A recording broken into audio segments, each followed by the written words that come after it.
Bonjour à toutes, chers membres du groupe. Dessine-toi une carrière. Est-ce que vous pouvez me dire si vous m'entendez bien, si vous me voyez bien? En tous les cas, je suis ravie de vous retrouver aujourd'hui. Je suis ravie aussi d'accueillir les premières inscrites à l'atelier Premier pas, reconversion professionnelle.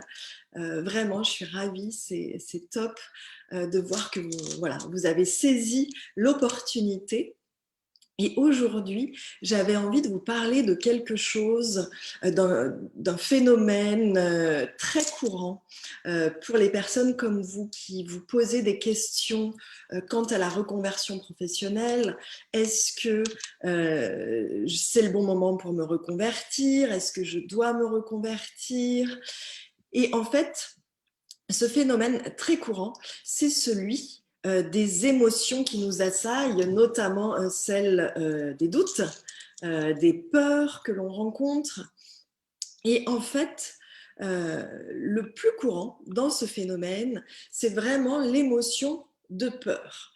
Peur de rater sa reconversion professionnelle, peur de ne pas trouver la bonne idée, peur de se tromper d'idée, parfois même pour certains d'entre vous, peur que ça marche, peur que ça réussisse. Et qu'est-ce qu'il se passe si tout d'un coup, eh bien, je change ma vie et je réussis?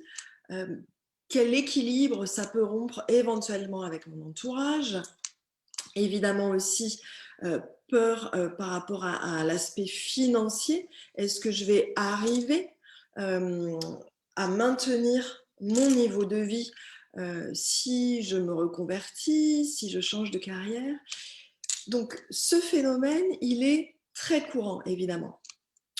Ça sera parmi les peurs et les croyances qui seront aussi évoquées et adressées durant l'atelier. Donc, si cette thématique vous concerne et que vous avez besoin d'éclaircissement et de soutien, rejoignez-nous en direct parce que vous allez vraiment recevoir beaucoup de soutien et beaucoup d'aide dans ces questions et dans ces doutes. Mais le point que je voulais aussi vous expliquer ce matin, c'est un point sur les émotions. Là, je vous ai cité la peur. La peur fait partie des émotions de base de l'être humain. Donc, c'est tout à fait normal qu'une émotion, et ici en l'occurrence la peur, survienne. L'émotion, c'est un phénomène physiologique, donc en lien avec le corps, qui fait suite à un déclenchement. Pour qu'il y ait une émotion, il faut qu'il y ait un déclenchement. Et ce déclenchement, ça peut être un événement extérieur qui arrive, ou bien ça peut être quelque chose d'intérieur à vous-même, un mot, une pensée.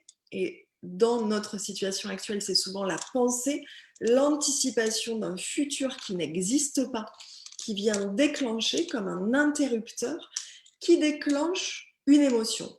Et quand on est prise dans l'émotion, notamment celle de la peur, il y a une perte de contrôle et une perte d'action. Pourquoi? Parce qu'il faut savoir que cela a un lien avec le fonctionnement du cerveau. Je vous disais que le circuit émotionnel est un circuit physiologique, donc en lien avec la physiologie, le fonctionnement des différents organes et systèmes du corps. Donc c'est quelque chose de biologique sous un certain point de vue. Je vous disais donc que le cerveau, très schématiquement, est composé de 3 parties.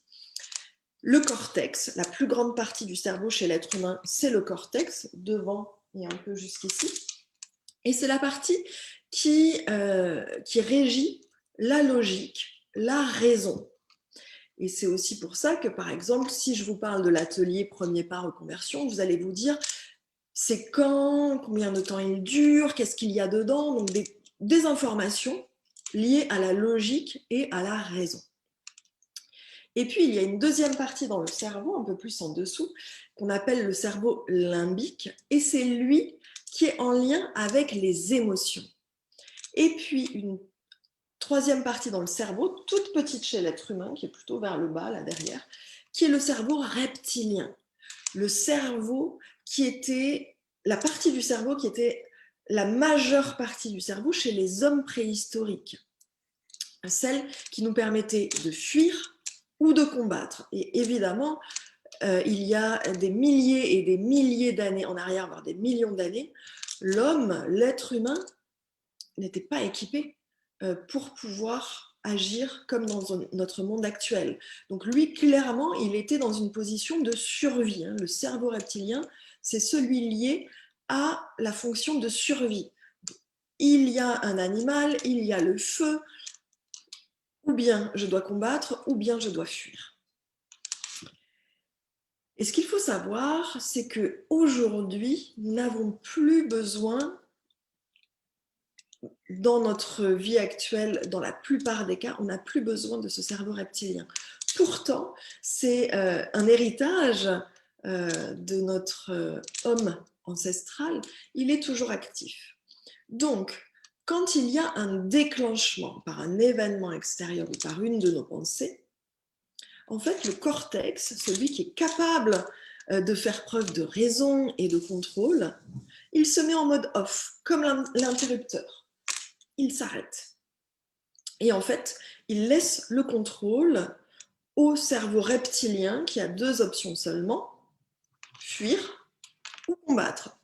Donc, quand on est pris avec nos émotions, parce que le cerveau reptilien va ensuite engendrer les émotions, eh bien, je me comporte comme une femme de Cro-Magnon. Je suis en prise avec mes émotions. Parce que le mode, le cortex qui s'éteint et le cerveau reptilien qui s'ouvre va engendrer après un déclenchement émotionnel, un coup d'état émotionnel. Ces émotions ne durent pas. À un moment donné, le calme revient, je retrouve mes capacités, mes esprits et je sais faire preuve de raison à nouveau. Donc, c'est très important dans le processus de reconversion professionnelle que vous vous apprêtez à entamer. Si ce n'est pas maintenant, ça sera plus tard. Mais si la situation actuelle ne vous convient plus depuis tant de mois et tant d'années, disons-le clairement, vous n'allez pas pouvoir y couper. Vous n'allez pas pouvoir couper à cette réflexion qui va vous être fondamentale à un moment donné pour vous rapprocher du job qui vous fait vibrer. Parce que si vous ne le faites pas, la situation va continuer à durer avec les frustrations, avec le mal-être. Et plus ça va durer, plus votre estime personnelle va baisser, plus les émotions, notamment de peur, vont prendre le dessus, et plus ça va être difficile de combattre. Qu'est-ce que vous allez faire si vous ne combattez pas? Soit vous allez fuir, mais fuir dans la frustration, fuir dans la détresse peut-être, dans la dépression pour certains cas extrêmes, le burn-out également. Donc, soit vous allez fuir dans cet état-là, soit ça va être plus difficile de trouver l'énergie et la motivation pour combattre. Et combattre, dans notre cas, c'est changer la situation, tout simplement.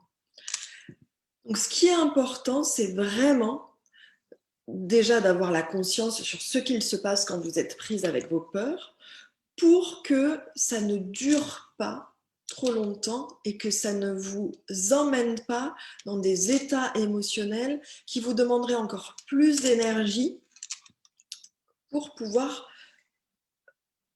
combattre, c'est-à-dire pour pouvoir prendre en main votre vie professionnelle et pouvoir changer ce qui doit l'être pour aller vers le job qui vous fait vibrer.